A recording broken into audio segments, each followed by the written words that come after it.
This third degree burn on the 64 third degree burn. Yeah, yeah, yeah, yeah, yeah, yeah. Chaos, searing Lord of Flames. Keep fighting the chaos that lives inside me, trying to hold down the beast. But it's hard to do that because everybody angers me and triggers it. I live in this world, this Kansas City.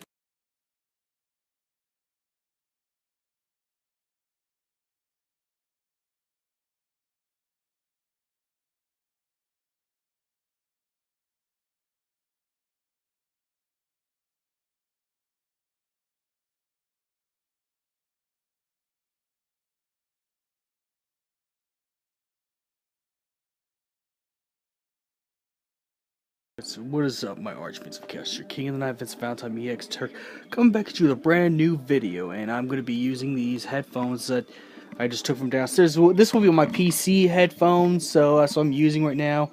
As for, I got my streaming headphones for downstairs, but besides that, I wanted to bring you a new Final Fantasy video just to let you know I'm still doing okay, and I'm doing really good. So, this is not really news or anything, but this actually came up as a topic for me, and the topic is, why do people love Final Fantasy VII Crisis Core? Out of the compilation, people didn't really like Dirge of Cerberus or Advent Children, or at least there's a divide in the Advent Children. But Dirge of Cerberus didn't get the love as much as Crisis Core, which, besides gameplay-wise, I'm gonna tell you why. And the real reason that is first, is that Final Fantasy VII Crisis Core stick close to the original, having the original cast of characters. You know, even cameos from the original games. Like, if you were to go to the coffin scene for the Nibelheim Mansion, the Nibelheim Shinra Manor, and stuff like that, you'd be able to actually see a casket with, and you'd be able to hear ZZZ, meaning Vincent Valentine was in the game. So everybody almost was in the game. And if you count the extension as before Crisis, every character have gotten the game, because it was actually just an extension. So it was actually just an extension. Not only it put the backstory to the original cast and characters, but it almost felt like a Final Fantasy VII game.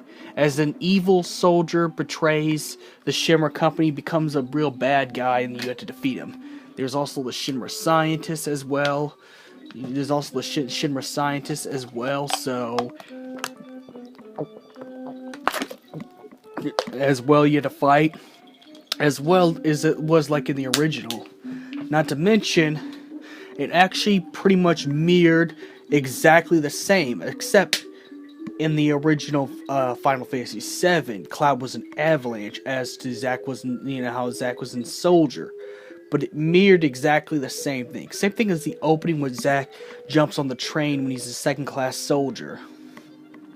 So it kind of mirrored the original as possible, and people love that. Final Fantasy VII is one of those type of games that pretty much people get really to fight the bosses as well. Such as you could fight Sephiroth, you could fight Genesis, you could fight Angel in his, in all forms as well. So you got to go back and backtrack a little bit in the side missions. Not to mention, there was so much data and so much lore in Crisis Core, it fills in the spots of Final Fantasy VII. Now, not to say there was no lore in Dirge of Cerberus, but Dirge of Cerberus put too many new concepts into the actual game thing, rather than, this kind of stick to its original. The only thing that stuck to original was how Professor Grimoire discovered Soldier and the birth of Sephiroth, and why Vincent feels depressed, and jumps in the casket. But other than that, Dirge of Cerberus was kind of, no offense, all over the place, even though I love the crap out of Dirge of Cerberus. But the reason why people like Crisis Core, because it actually fit into the original game, And you didn't have to have the Genesis side story. You didn't even have to have the Genesis side story to actually make it.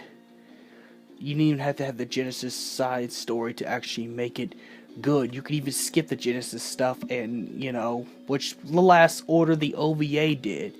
The OVA, Final Fantasy VII Last Order, skipped over the Genesis stuff and pretty much only covered the Nibelheim incident, which made a lot of sense to the game.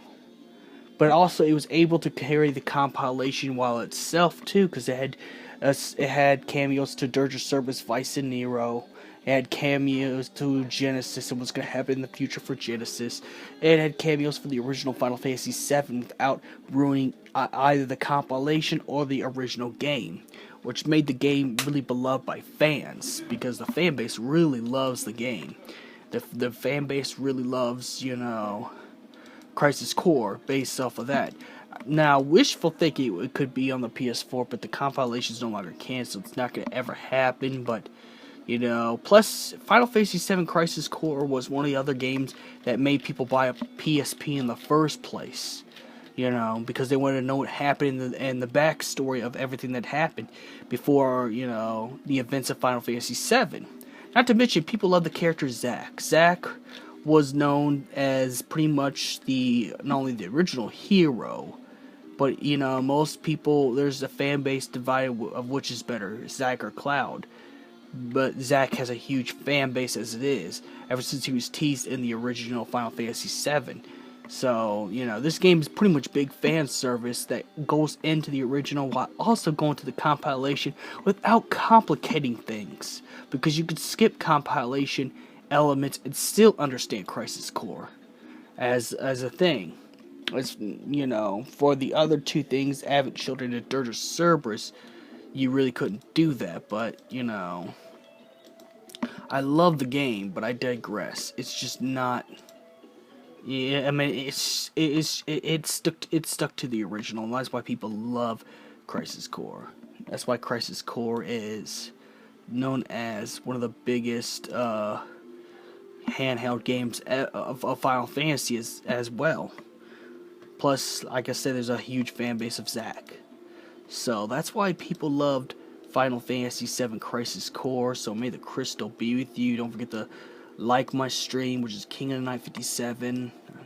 I'll stream some days. Don't forget to also like this video. Also, if you like more, you put some recommended suggestions. Just do whatever you can to support my grind. That'd be appreciative. My Archfiends of Chaos, and may the crystal be with you.